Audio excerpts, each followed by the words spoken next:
¿Sabías que no todas las iglesias están realmente guiadas por el Espíritu de Dios? Algunas aparentan santidad, pero dentro esconden oscuridad, manipulaciones y verdades a media. En Mateo 7:15 Jesús nos advierte: cuídense de los falsos profetas. Vienen a ustedes disfrazados de ovejas, pero por dentro son lobos feroces. Esta advertencia no es simbólica, es real y urgente. Hoy veremos cómo identificar 3 tipos de iglesias que, aunque llenas de palabras elocuentes y promesas atractivas, pueden alejarte del verdadero propósito de Dios. Revelaremos los secretos que muchos pastores prefieren no mencionar y te mostraremos cómo discernir entre lo santo y lo engañoso. ¿Estás listo para entender lo que Dios tiene reservado para ti? Hay iglesias que prometen milagros instantáneos, palabras de éxito y prosperidad sin límites, donde todo gira en torno a lo que tú puedes recibir y casi nunca en lo que Dios quiere transformar. ¿Te has detenido a pensar por qué hay congregaciones que están llenas de gente, pero vacías de presencia? Hay altares decorados con luces y humo, pero sin fuego del cielo. Hay mensajes llenos de frases motivacionales, pero sin convicción de pecado. En muchos templos de hoy se aplaude más al predicador que a Cristo, y la cruz ha sido sustituida por el escenario. Esta es la realidad que muchos no quieren ver, pero que está claramente advertida en la palabra. Segunda de Timoteo 4:3 lo anticipa con dolorosa precisión: porque vendrá tiempo cuando no soportarán la sana doctrina, sino que teniendo comezón de oír, se amontonarán maestros conforme a sus propios deseos. Ese tiempo ha llegado. Estamos viviendo días en que la iglesia se ha convertido para muchos en un espectáculo dominical donde lo importante no es si el Espíritu Santo descendió, sino si el sermón fue entretenido. El problema no es solo que la gente ha dejado de buscar a Dios, es que muchos ni siquiera se dan cuenta de que lo están buscando en lugares donde ya no está. Cuando Jesús caminaba por las aldeas, su mensaje nunca fue diseñado para gustar, sino para transformar. Su palabra tenía peso, tenía autoridad, y aunque atraía multitudes, no se dejaba llevar por la popularidad. En Juan 6, luego de multiplicar los panes y los peces, miles lo siguieron. Pero cuando les habló del verdadero costo de ser sus discípulos, muchos lo abandonaron. Jesús no endulzó el mensaje para retenerlos. Él les dijo con claridad: el que no coma mi carne y no beba mi sangre, no tiene vida en él. Juan 6:53. ¿Por qué hoy tantos líderes suavizan el evangelio, ocultando las partes que incomodan al alma? Porque es más fácil llenar sillas que formar discípulos. Más fácil prometer bendiciones que llamar al arrepentimiento. Sin embargo, la verdad de Dios no cambia por nuestra comodidad. El mensaje de la cruz sigue siendo locura para el mundo, pero poder de Dios para los que creen. En algunas iglesias de hoy se predica un evangelio hecho a la medida de los deseos humanos. Te dicen que Dios quiere darte casa, carro, pareja, dinero, y claro que Él bendice, claro que su mano no se ha cortado para proveer. Pero ¿dónde quedó el llamado a tomar la cruz cada día? ¿Dónde quedó el niéguese a sí mismo? Lucas 9:23. El problema no es la bendición, sino convertir la bendición en el centro. Cuando el propósito de congregarse es solo recibir, se transforma la adoración en transacción. Dios no es un cajero automático, ni un proveedor de deseos. Él es el Señor soberano, el Rey de Reyes, el que exige santidad, obediencia y entrega total. Cuando se omite esa verdad, se cae en un terreno peligroso, donde el alma se va debilitando sin notarlo. Se vive de promesas emocionales, pero sin raíces espirituales. Se aplauden mensajes positivos, pero se ignoran las advertencias del juicio venidero. Jesús confrontó fuertemente a los fariseos porque predicaban una religión vacía, de formas externas, pero sin vida interior. En Mateo 23, 27 les dice: «Ay de vosotros, escribas y fariseos hipócritas, porque sois semejantes a sepulcros blanqueados, que por fuera se muestran hermosos, pero por dentro están llenos de huesos de muertos y de toda inmundicia». ¿No se parece esto a muchas iglesias de hoy? Fachadas impecables, discursos bien estructurados, programas modernos, pero sin quebrantamiento, sin clamor, sin fuego genuino del Espíritu. Es posible que muchos vayan cada semana a un templo y salgan igual o peor que como entraron, porque han sido entretenidos, no confrontados, han recibido emoción, no transformación.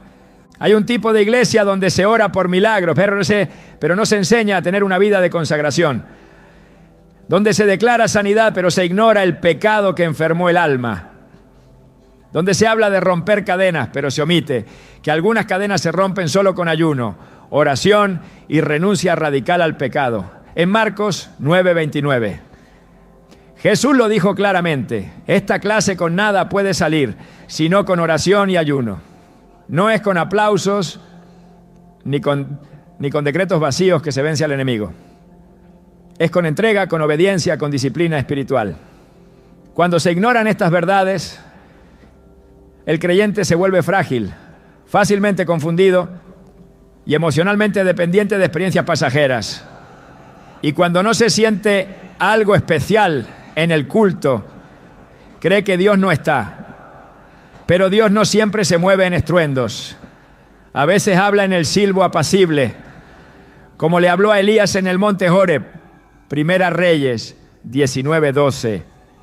También hay iglesias que enfocan todo su mensaje en atraer gente, utilizando métodos del mundo para llenar sus auditorios. Se invierte más en marketing que en oración, más en escenografía que en discipulado. Y aunque los números crecen, la madurez espiritual se estanca. Jesús jamás buscó seguidores por conveniencia. Él habló de puertas angostas, de caminos difíciles, de renuncias. En Mateo 7, 13 a 14 lo dice sin rodeo: entren por la puerta estrecha, porque ancha es la puerta y espacioso el camino que lleva a la perdición, y muchos son los que entran por ella, pero estrecha es la puerta y angosto el camino que lleva a la vida, y pocos son los que la hallan. Cuando una iglesia solo habla de comodidad, éxito y aceptación universal, sin advertir sobre la necesidad de pasar por la puerta estrecha, está conduciendo a muchos por un camino engañosamente amplio. Un día un joven me dijo que dejó de asistir a su congregación porque cada predicación parecía una charla motivacional. No encontraba profundidad, no sentía convicción, y cada vez que preguntaba por temas más profundos como el pecado, la santidad o el juicio, le respondían que eso podía espantar a los nuevos. ¿Cómo puede el alma arrepentirse si nunca se le muestra su estado real? ¿Cómo habrá salvación si primero no hay quebrantamiento? En Romanos 10:17 se nos dice que la fe viene por el oír, y el oír por la palabra de Dios.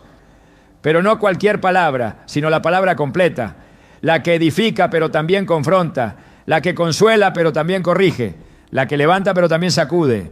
Hay iglesias que reemplazaron el altar por el escenario, el púlpito por el micrófono, la oración por el cronograma, la presencia de Dios por la producción.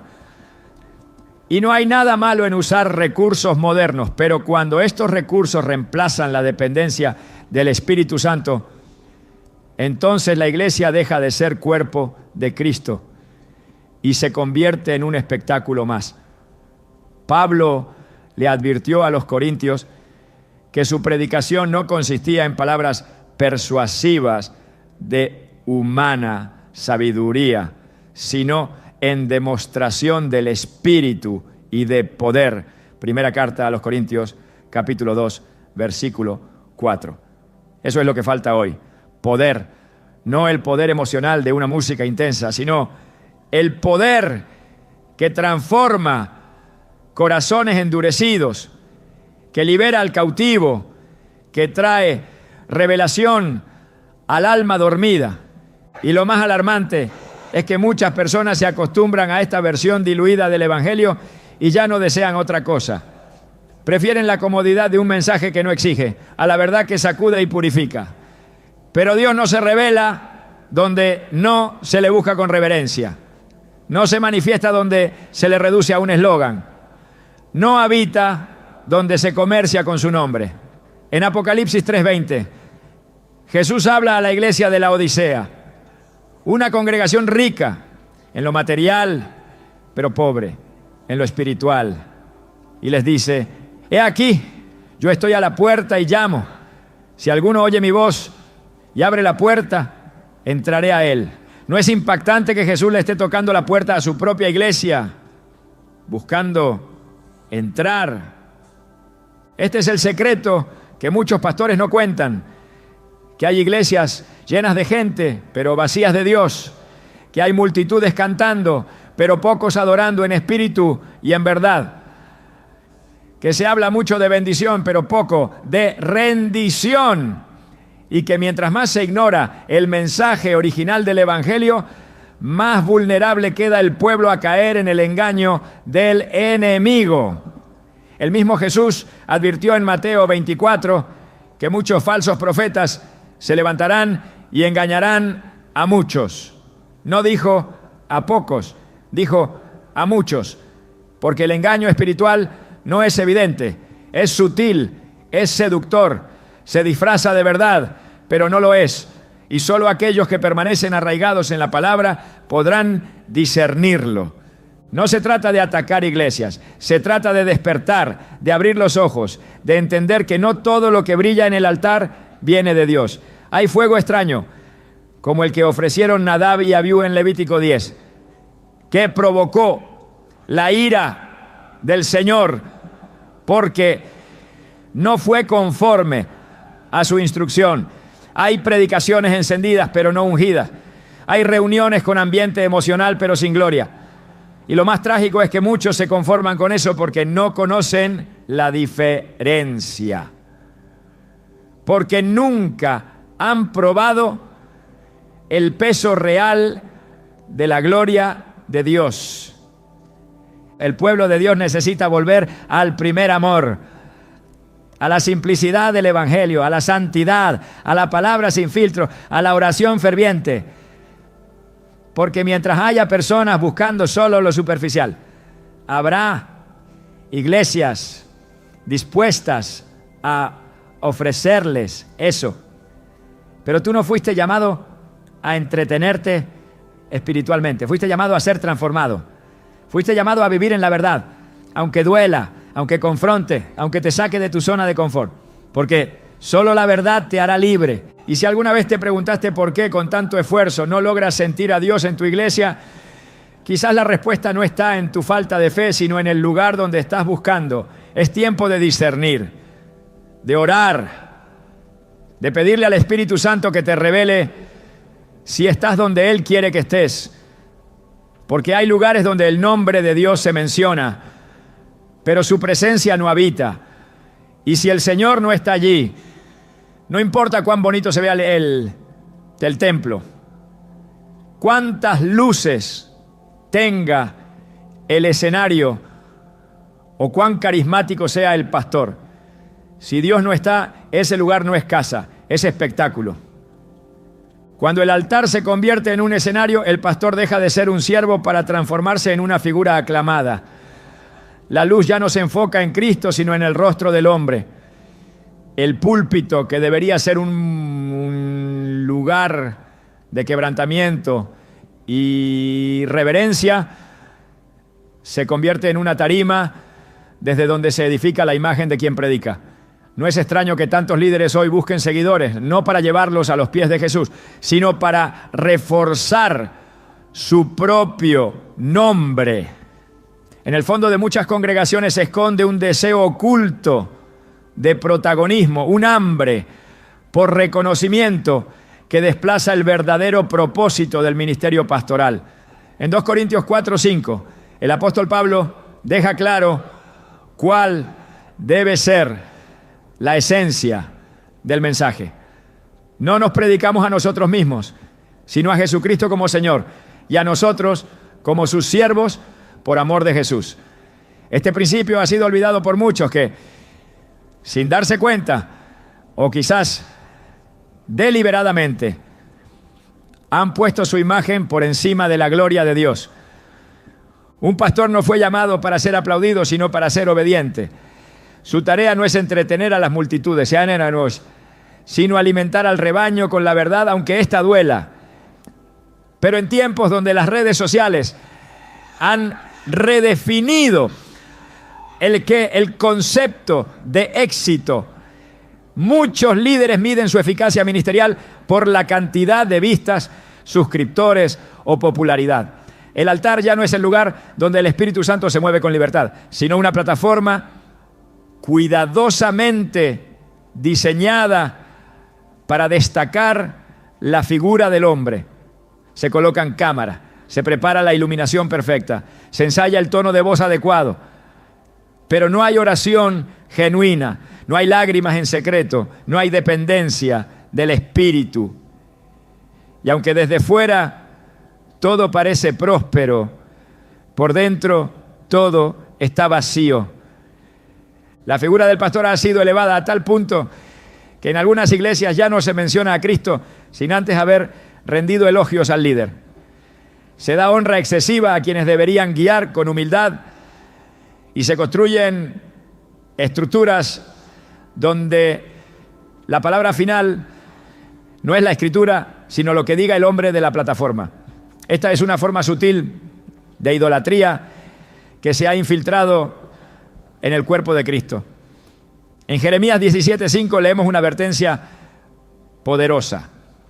Maldito el hombre que confía en el hombre, que pone su confianza en seres humanos y aparta su corazón del Señor. Cuando el centro deja de ser Dios y pasa a ser una persona, toda la estructura espiritual se contamina.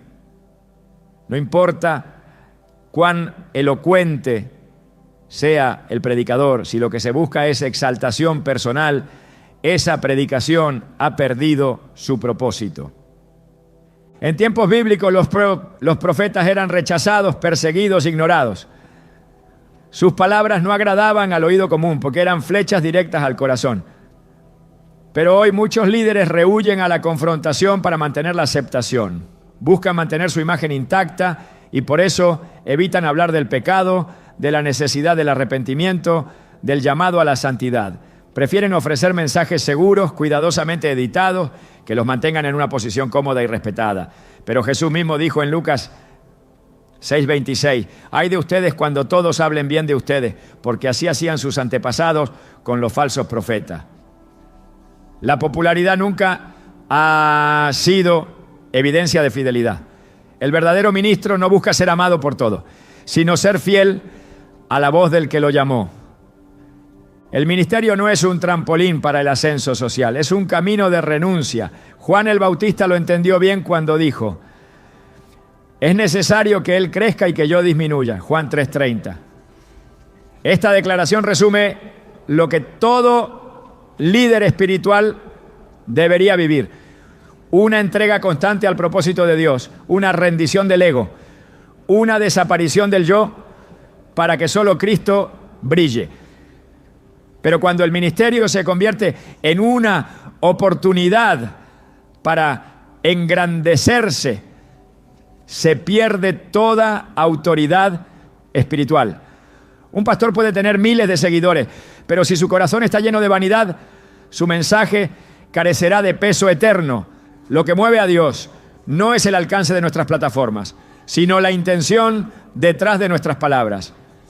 En la carta a Tito, Pablo establece que el obispo debe ser irreprensible, no arrogante, no iracundo, no dado al lucro deshonesto, sino hospedador, amante de lo bueno, prudente, justo, santo, dueño de sí mismo.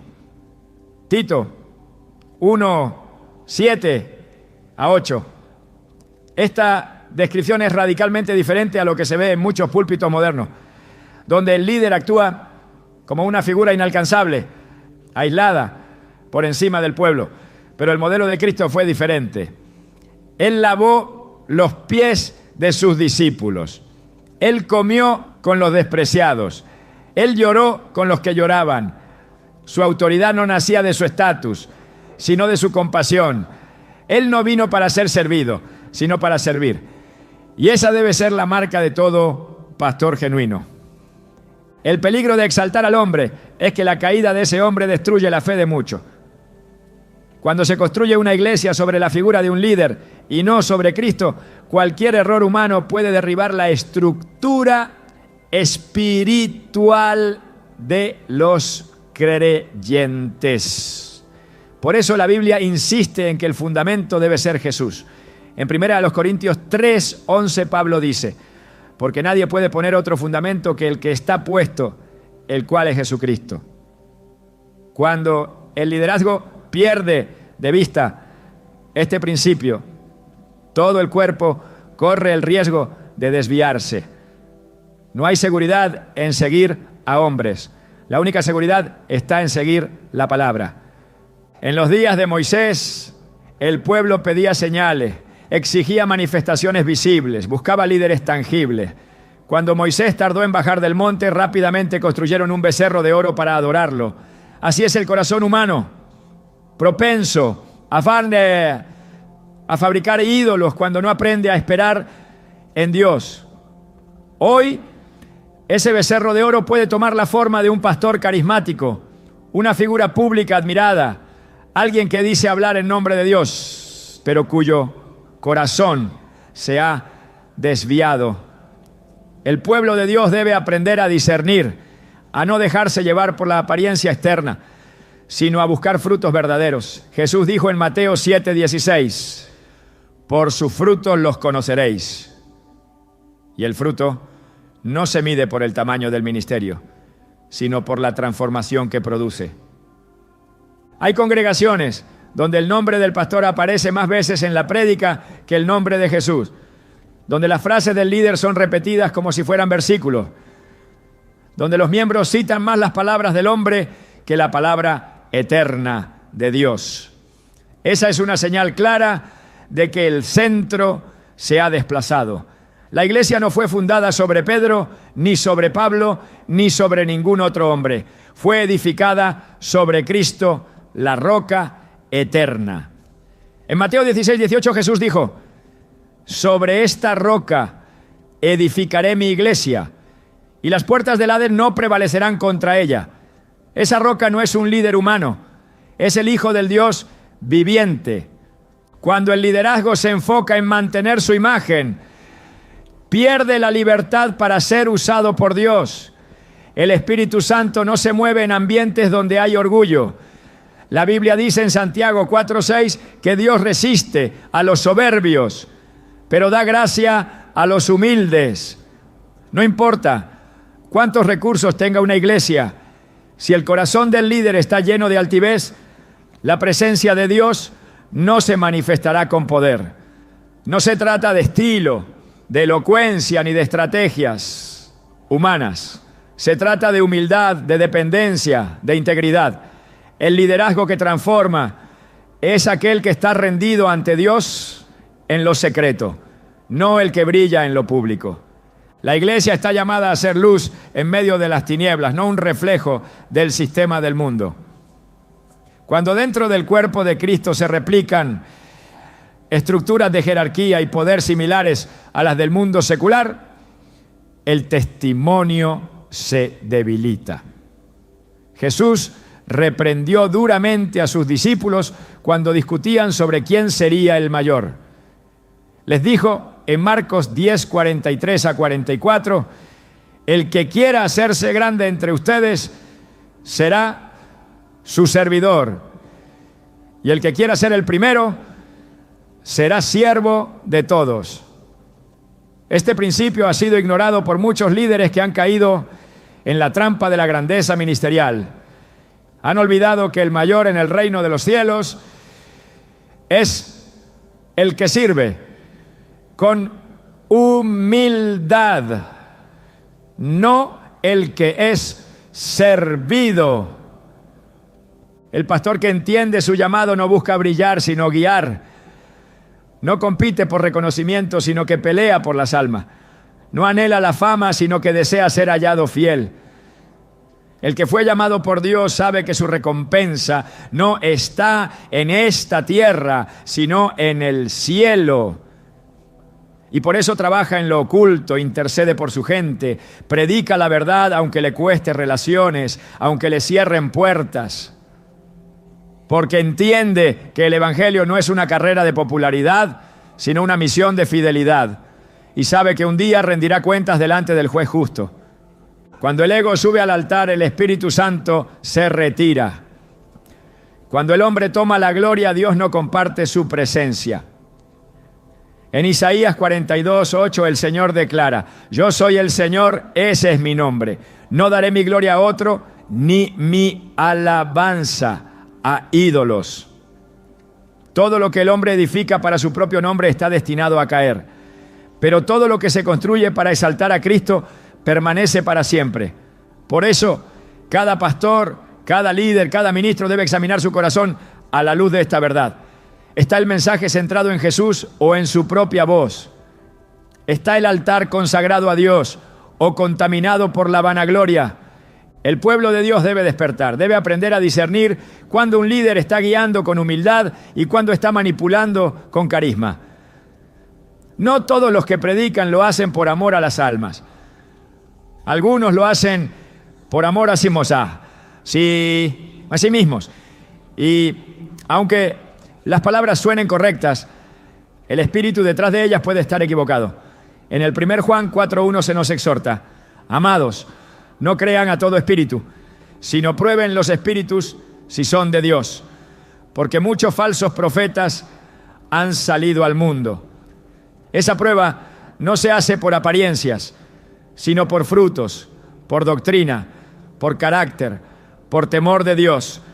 Una iglesia sana no exalta al hombre, exalta a Cristo. No depende del carisma del pastor, sino de la fidelidad a la palabra. No sigue una figura, sigue al Cordero. Y esa iglesia es la que prevalecerá, la que será fortalecida en medio de la crisis, la que no será sacudida cuando los altares humanos se derrumben, porque está edificada sobre el único fundamento que no se mueve: Jesucristo, Señor de señores y Rey de reyes. Hay iglesias que han aprendido a medir sus palabras para no perder miembros. Lugares donde el mensaje se adapta al oído del oyente y no al corazón de Dios. En estos lugares la prioridad no es la verdad, sino la aceptación. Se han levantado plataformas donde la corrección ha sido reemplazada por la complacencia y el llamado al arrepentimiento ha sido silenciado por temor a ofender.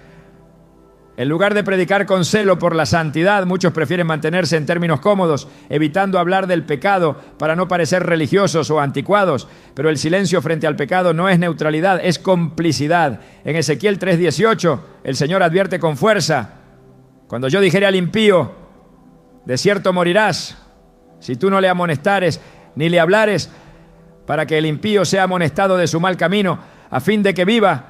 El impío morirá por su maldad, pero su sangre demandaré de tu mano.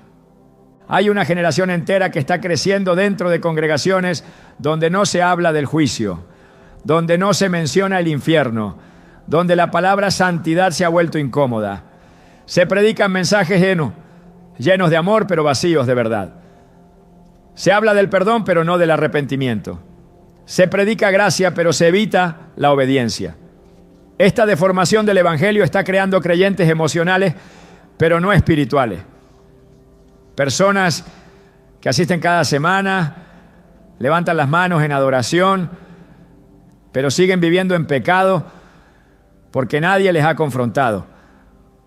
El profeta Isaías declaró en el capítulo 30:10 que había un pueblo que decía a los videntes: no veáis, y a los profetas: no nos profeticéis lo recto, decidnos cosas halagüeñas, profetizad engaños.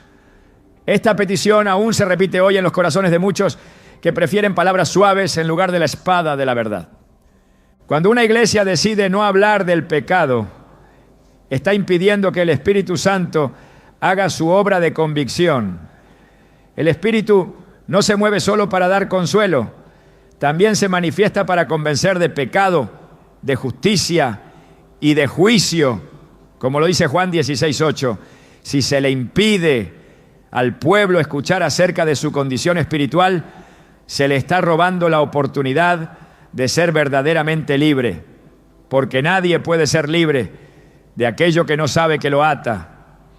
El pecado no desaparece porque se ignore, al contrario, se fortalece en la oscuridad del silencio.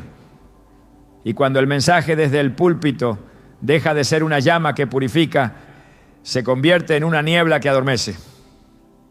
El apóstol Pablo fue claro cuando escribió a Timoteo: te encarezco delante de Dios y del Señor Jesucristo, que prediques la palabra, que instes a tiempo y fuera de tiempo, redarguye, reprende, exhorta con toda paciencia y doctrina.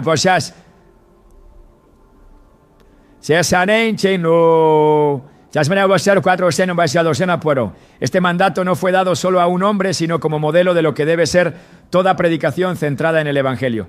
Sin embargo, en muchas iglesias hoy se omite el redarguir, se evita reprender y se sustituye la exhortación por entretenimiento. Esto no es evangelio, es una ilusión espiritual diseñada para mantener a la audiencia cómoda y la estructura llena. La palabra de Dios es clara en cuanto al pecado, no lo disfraza, no lo justifica, no lo oculta. Desde Génesis hasta Apocalipsis, la Escritura muestra las consecuencias del pecado y el precio de la desobediencia. El pueblo de Israel cayó repetidas veces porque no escuchó la voz de los profetas. Y los profetas fueron rechazados precisamente por hablar lo que nadie quería oír. Jeremías fue encarcelado, Isaías fue perseguido, Elías fue amenazado. No eran populares, pero eran fieles. Su compromiso no era con la aceptación de los hombres, sino con el llamado divino. Hoy, muchos predicadores han cambiado esa fidelidad por el aplauso, y al hacerlo, han traicionado el mandato que se les fue confiado. Jesús nunca suavizó el mensaje para agradar a la multitud. Cuando vio que los seguían por los milagros, se detuvo y les habló de cruz, de renuncia, de obediencia. En Lucas 14, 26 a 27 dijo: si alguno viene a mí y no aborrece a su padre y madre y mujer e hijos y aún también su propia vida, no puede ser mi discípulo. Y el que no lleva su cruz y viene en pos de mí, no puede ser mi discípulo.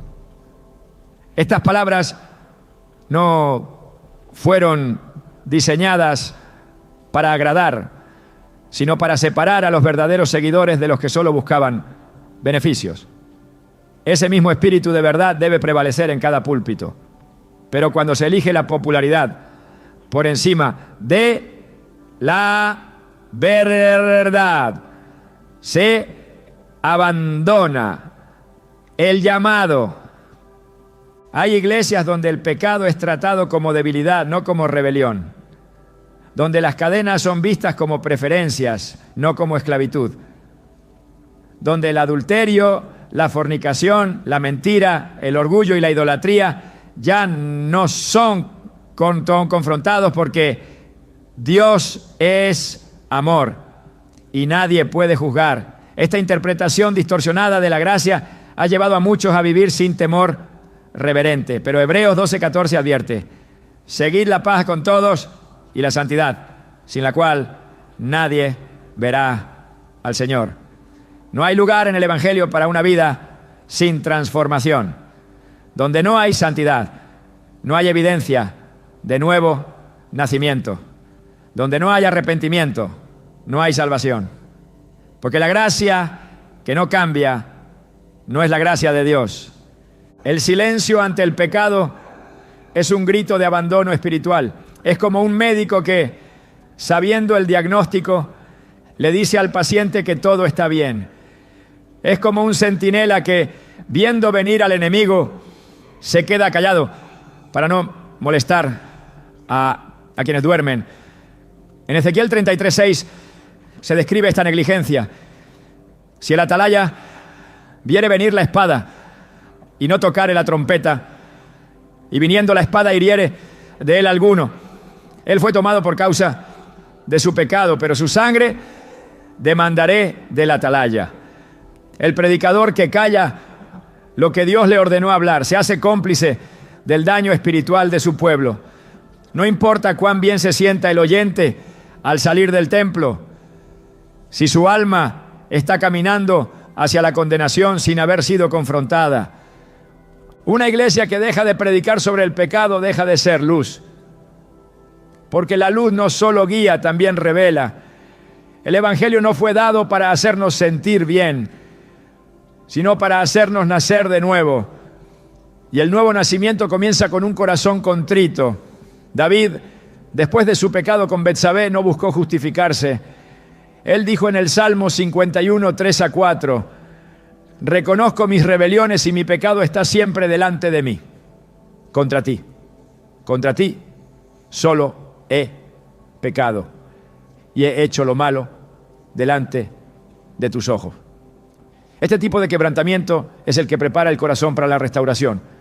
Pero cuando la predicación evita esta confrontación, se cierra la puerta al arrepentimiento. Jesús les habló a los escribas y fariseos no solo por su hipocresía, sino por su resistencia a la verdad. Les dijo en Mateo 23:13, ay de vosotros, escribas y fariseos hipócritas, porque cerráis el reino de los cielos delante de los hombres, pues ni entráis vosotros, ni dejáis entrar a los que están entrando. Hoy muchos líderes hacen lo mismo al predicar un mensaje incompleto. Bloquean la entrada al reino porque han reemplazado la espada de doble filo por palabras suaves.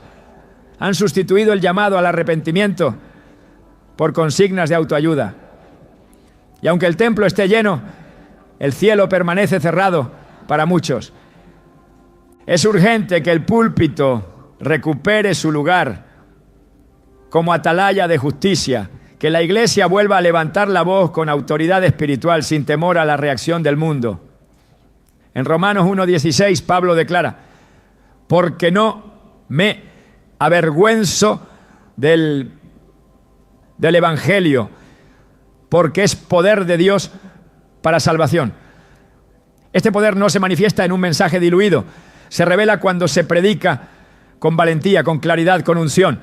No hay otra manera de anunciar la salvación que no sea mostrando primero la necesidad de ella. Y esa necesidad solo se revela cuando se habla del pecado con la seriedad que merece. Una iglesia sin convicción es una iglesia sin dirección. Donde no hay verdad, no hay libertad. Donde no hay arrepentimiento, no hay redención. Y donde no hay predicación bíblica, no hay presencia. Porque el Espíritu Santo no respalda el error, ni se mueve en ambientes de compromiso doctrinal. Él se manifiesta donde hay verdad, donde hay fuego de santidad, donde el mensaje no busca agradar al hombre, sino obedecer al cielo. Es tiempo de volver al mensaje completo, a la palabra que corta y sana, que hiere y restaura, que expone el pecado y ofrece el perdón. La iglesia que calla lo que Dios ha dicho se vuelve estéril. Puede tener actividad, pero no fruto. Puede tener asistentes, pero no discípulos. Puede tener sonido, pero no presencia. Porque la verdadera vida espiritual solo florece cuando la semilla del Evangelio cae en tierra fértil y no en corazones adormecidos por la complacencia. La fidelidad a Dios exige valentía para decir lo que incomoda, para confrontar lo que esclaviza, para predicar lo que libera. Y solo una iglesia que decide hablar, aunque duela, podrá ver la transformación que viene del cielo. Hay congregaciones que aparentan ser espirituales, pero viven desconectadas del poder que transforma. Iglesias donde se habla de fe, pero no se vive en ella. Donde se ora, pero no se cree. Donde se alaba con palabras, pero no con obediencia. La superficie brilla, pero el interior está seco. Se puede hablar del Espíritu Santo sin conocer su obra. Se puede invocar su nombre sin permitir su presencia. Esta es la paradoja de muchos templos modernos. Están llenos de formas, pero vacíos de fuego. Como dijo Pablo en 2 Timoteo 3:5, tienen apariencia de piedad, pero niegan la eficacia de ella. Ese es el punto ciego de muchas iglesias hoy. Hablan como si tuvieran vida, pero la vida ya no fluye. Mantienen el lenguaje, conservan el ritual, pero han desconectado la fuente. Una iglesia puede tener doctrina correcta y aún así estar muerta espiritualmente. Puede tener programas organizados, música excelente, prédicas pulidas y seguir negando el poder que cambia al hombre desde adentro. No se trata de cuántos versículos se mencionan, ni de cuán elocuente es el sermón. Se trata de si el Espíritu Santo respalda lo que se dice. Porque donde no hay fruto, no hay vida. Donde no hay transformación, no hay presencia. Donde no hay un quebrantamiento real, lo que hay es religión. Y la religión sin espíritu no salva, no liberta, no vivifica. Solo endurece el corazón mientras entretiene la mente. En Apocalipsis 3, Jesús habla a la iglesia de Sardis con una declaración que retumba. Tienes nombre de que vives y estás muerto. Esta afirmación revela una realidad invisible a los ojos humanos. Desde afuera, Sardis parecía una iglesia viva. Tal vez tenía reputación, tal vez mantenía sus actividades, quizás su liturgia era perfecta, pero ante los ojos del Señor, la condición era otra. Y eso es lo que muchos han olvidado. No basta con parecer una iglesia viva. Es necesario serlo, porque solo el Espíritu da vida. La carne, los métodos, los sistemas, nada aprovecha si la presencia de Dios no respalda cada acto, cada palabra, cada reunión. La transformación espiritual no es un evento emocional, es un fruto del Espíritu. Gálatas 5:22 lo deja claro. Amor, gozo, paz, paciencia, benignidad, bondad, fe, mansedumbre y dominio propio. Esa es la evidencia real de que el Espíritu está obrando. No los saltos, no los gritos, no las emociones pasajeras. La transformación se ve en el carácter, en la manera en que se vive cada día, en cómo se trata al prójimo, en cómo se responde a la corrección. Donde hay Espíritu Santo, hay santidad. Donde hay Espíritu Santo, hay restauración. Donde hay Espíritu Santo, hay libertad. No una libertad para hacer lo que se quiera, sino una libertad para obedecer a Dios con gozo, sin cargas impuestas por los hombres. El error de muchas congregaciones hoy es confundir actividad con vida. Llena el calendario de eventos, pero vacía los altares de lágrimas. Se promocionan conferencias, pero no se promueve el ayuno. Se organiza, se estructura, se moderniza, pero no se consagra. Hay reuniones de planificación, pero no vigilias. Hay recursos humanos, pero no dirección divina. Y todo eso puede mantenerse durante un tiempo. Se puede incluso atraer multitudes. Pero eventualmente, la ausencia del poder del Espíritu se hace evidente. Porque donde Él no está, la llama se apaga. Y lo que queda es un simulacro de vida. Una religión sin fuerza. Un sistema que gira sobre sí mismo. Sin avanzar, sin renovar, sin despertar. La Biblia muestra que el poder de Dios no está desligado de su santidad. No hay manifestación del Espíritu en corazones contaminados. No hay gloria en altares que no han sido limpiados. En Levítico 10, Nadab y Abiú ofrecieron fuego extraño y murieron delante de Dios. No porque no encendieran algo, sino porque lo encendido no provenía del orden divino. Hoy también se encienden fuegos en muchos lugares. Hay movimientos, hay dinamismo, hay emoción. Pero si ese fuego no viene del cielo, no es el espíritu. Es fuego extraño. Es el producto de la carne disfrazada de espiritualidad.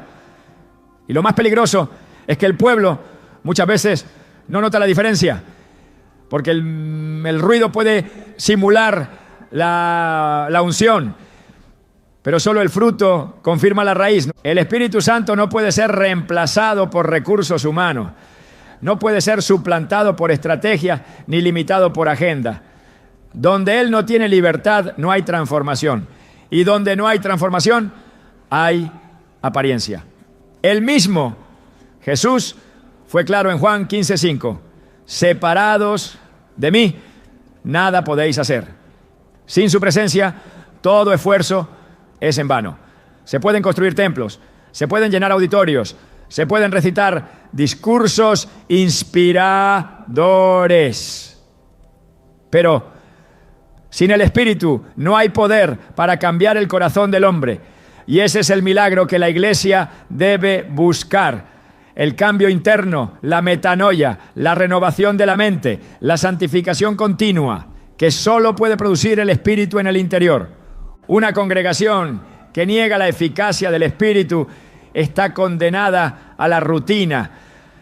Repite lo aprendido, pero no recibe lo revelado. Se apoya en su estructura, pero no se alimenta del cielo. Y con el tiempo pierde sensibilidad espiritual. Deja de discernir, deja de interceder, deja de escuchar. Y entonces todo se vuelve predecible.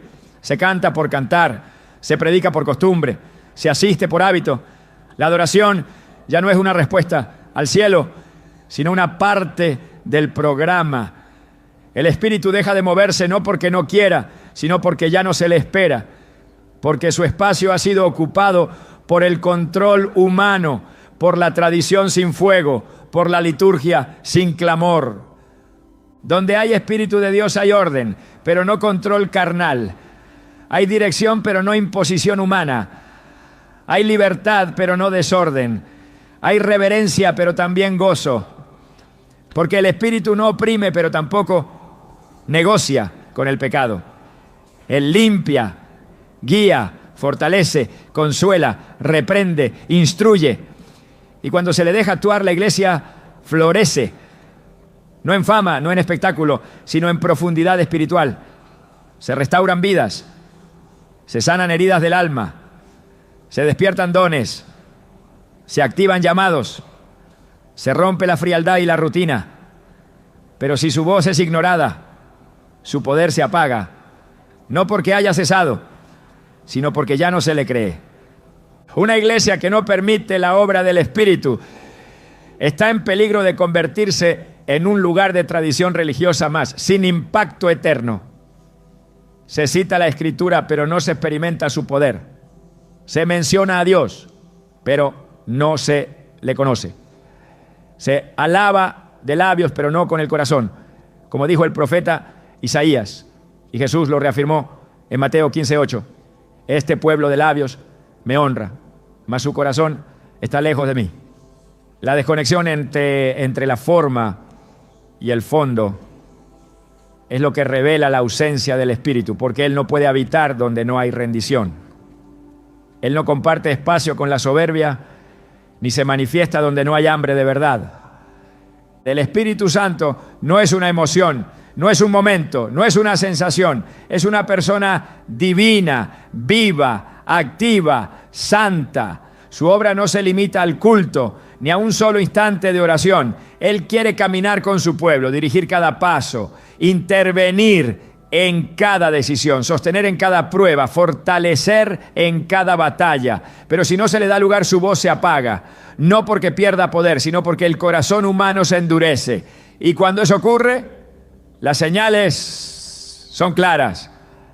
Hay reuniones sin quebrantamiento, hay prédicas sin convicción, hay canciones sin adoración. Se sigue actuando pero sin cielo. Se sigue hablando, pero sin vida. Se sigue sirviendo, pero sin fruto. Una iglesia que parece viva, pero niega el poder del Espíritu, no puede impactar al mundo. Porque el mundo no necesita una copia más del sistema. No necesita religiosidad vacía ni discursos éticos. Necesita testigos con fuego, hombres y mujeres llenos de la presencia viva de Dios, como los discípulos en el aposento alto, que no salieron a predicar hasta ser revestidos con poder de lo alto. Hechos 1:8 lo declara. Recibiréis poder cuando haya venido sobre vosotros el Espíritu Santo y me seréis testigos. Ese poder es indispensable, no como espectáculo, sino como sustancia, no como emoción, sino como unción, porque solo con ese poder se puede resistir, avanzar, vencer. El Espíritu Santo no es una opción decorativa del cristianismo, es el sello, la promesa, la garantía. Efesios 1:13-14 dice que fuimos sellados con el Espíritu Santo de la promesa como garantía de nuestra herencia. Una iglesia sin espíritu es una iglesia sin garantía. Una fe sin espíritu es una fe sin sustento. Una vida sin el espíritu es solo apariencia, ruido, imagen.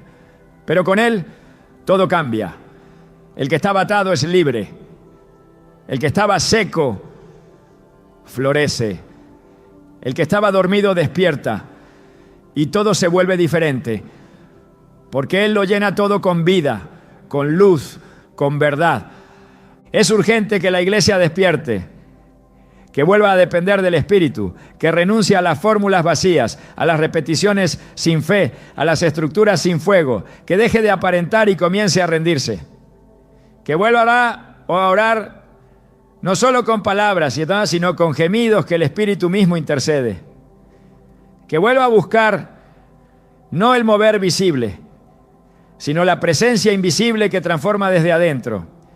Que vuelva a postrarse no por costumbre, sino por urgencia espiritual. Porque solo cuando la iglesia deja de negar el poder del Espíritu, comienza a vivir el propósito del cielo. Hay voces que dicen ser de Dios, pero no lo son. Hay palabras que suenan como profecía, pero están impregnadas de intenciones humanas. El peligro no está solo en el silencio ante el pecado, sino también en la distorsión de lo santo. Cuando alguien utiliza la autoridad espiritual para manipular voluntades, para controlar decisiones o imponer temor en nombre del Señor, se ha cruzado una línea peligrosa. Lo que debería edificar se convierte en instrumento de control. Lo que debería ser dirección divina se transforma en manipulación emocional. Y aunque el lenguaje se mantenga, el origen se ha contaminado. La verdadera profecía no busca imponer, busca revelar, no manipula, confirma, no somete la conciencia, alinea el corazón con la voluntad de Dios. En Jeremías 23:16 el Señor advierte: no escuchéis las palabras de los profetas que os profetizan, os alimentan con vanas esperanzas, hablan visión de su propio corazón, no de la boca de Jehová. Este tipo de profecía nace del ego, no del espíritu. Surge del deseo de controlar, no del anhelo de guiar.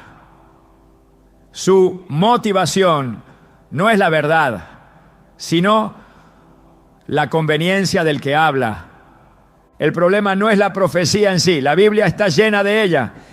Dios siempre ha hablado a su pueblo a través de hombres y mujeres sensibles a su voz.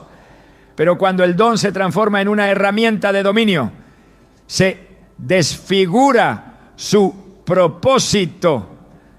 En Deuteronomio 18:20, el Señor dice con claridad: el profeta que tenga la presunción de hablar palabra en mi nombre, que yo no le haya mandado hablar, o que hable en nombre de dioses ajenos, ese profeta morirá. No es algo liviano. Dios no toma a la ligera que se use su nombre para fines humanos. La profecía no es un juego, es un canal sagrado que requiere temor reverente. Donde se manipula en nombre de Dios, el alma se daña. porque en lugar de libertad se siembra confusión, en lugar de paz se impone culpa.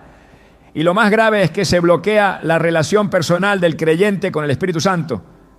Se le enseña a depender de un hombre, no del Señor. Se le hace creer que no puede tomar decisiones si no recibe una palabra externa. Se reemplaza la intimidad con Dios por una dependencia tóxica de la voz humana. Y eso no es guía espiritual, eso es esclavitud religiosa. Jesús nunca manipuló a sus discípulos. Nunca utilizó su autoridad para obligar, sino para invitar. Nunca impuso, sino que enseñó. Nunca sembró miedo para controlar, sino que reveló el camino y dejó que cada uno lo eligiera. En Juan 10:27 dijo: mis ovejas oyen mi voz y yo las conozco y me siguen. La voz de Jesús no produce ansiedad, no genera confusión, no divide, no obliga. Su voz trae claridad, dirección, verdad. Cualquier otra voz que contradiga ese carácter no viene de él.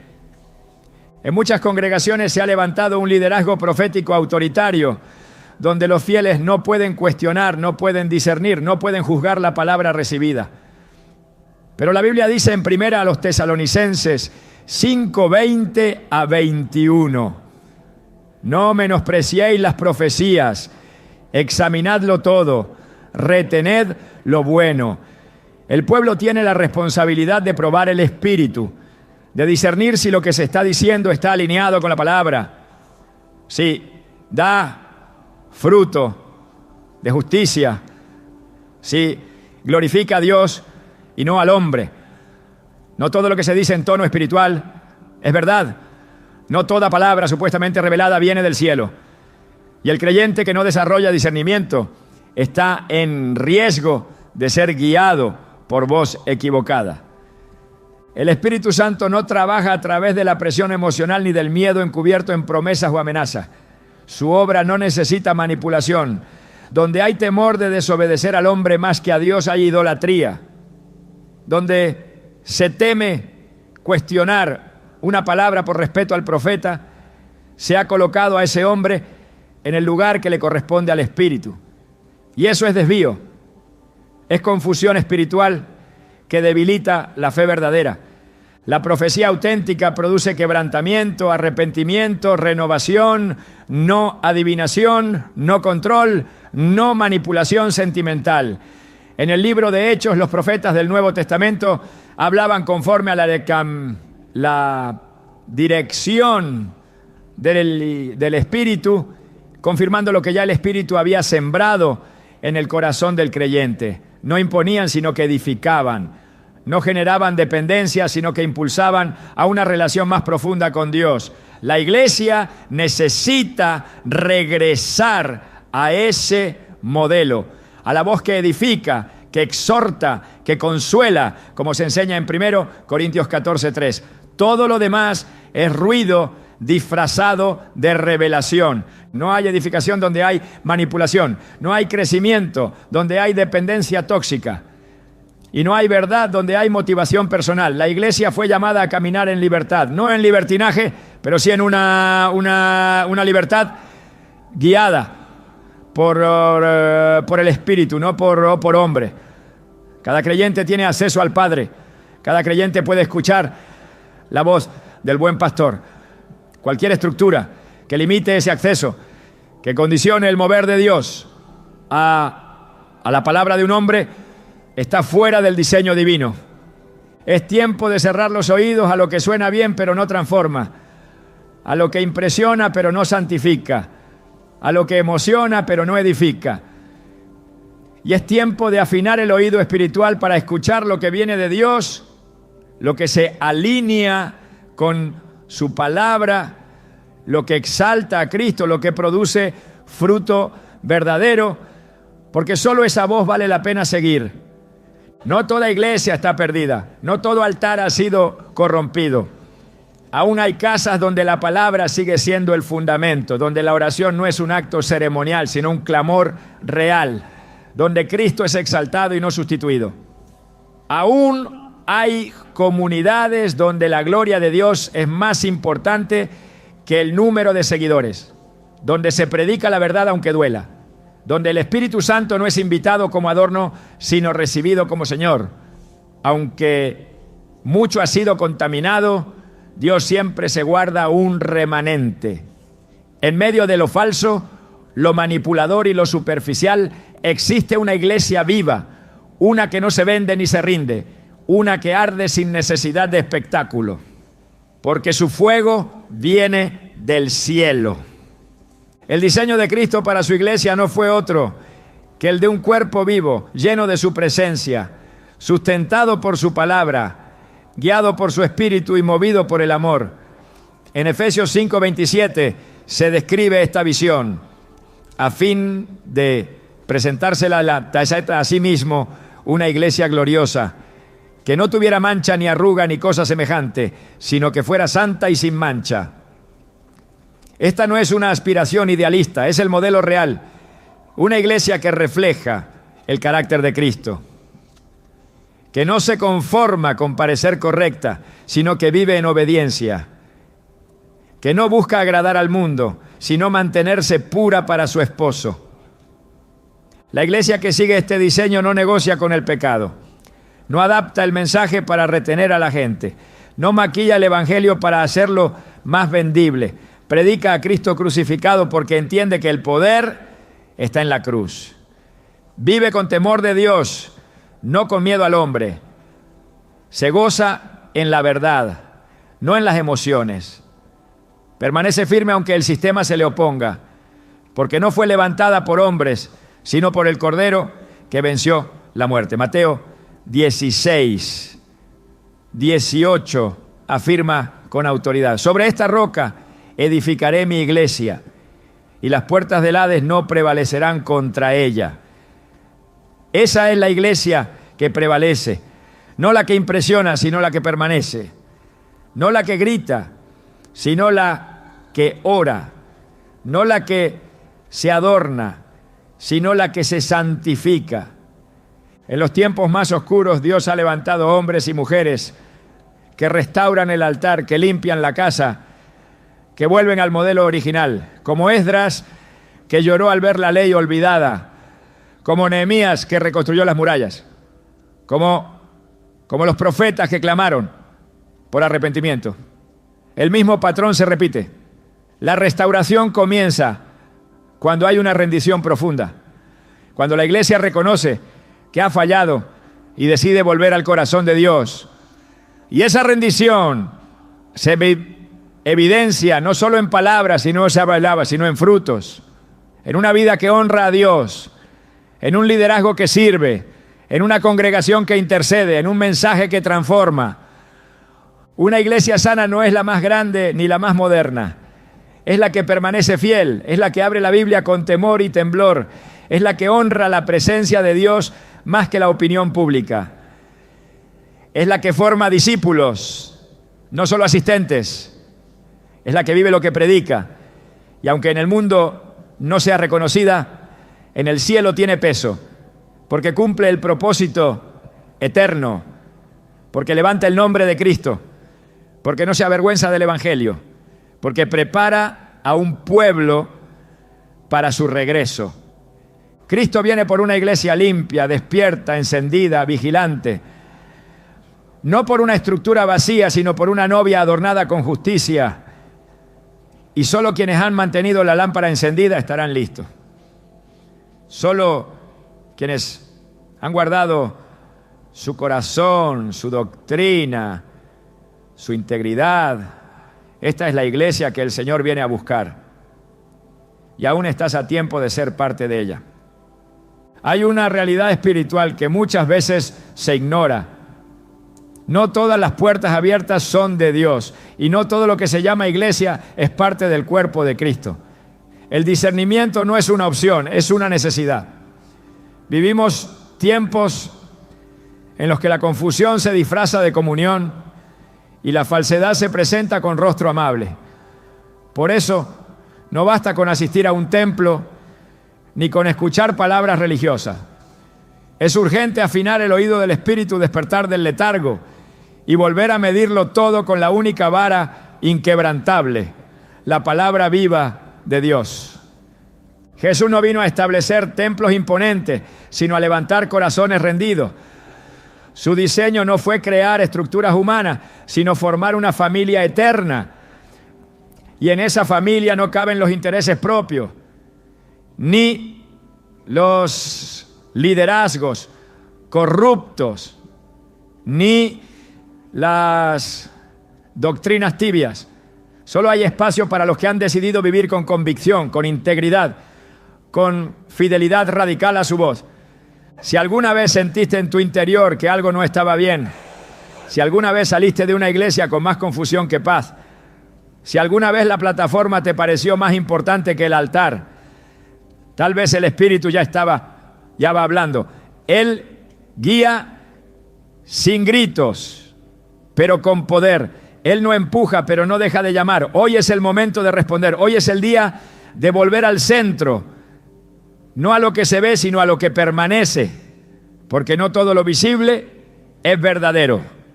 Pero todo lo verdadero, tarde o temprano, será revelado por la luz.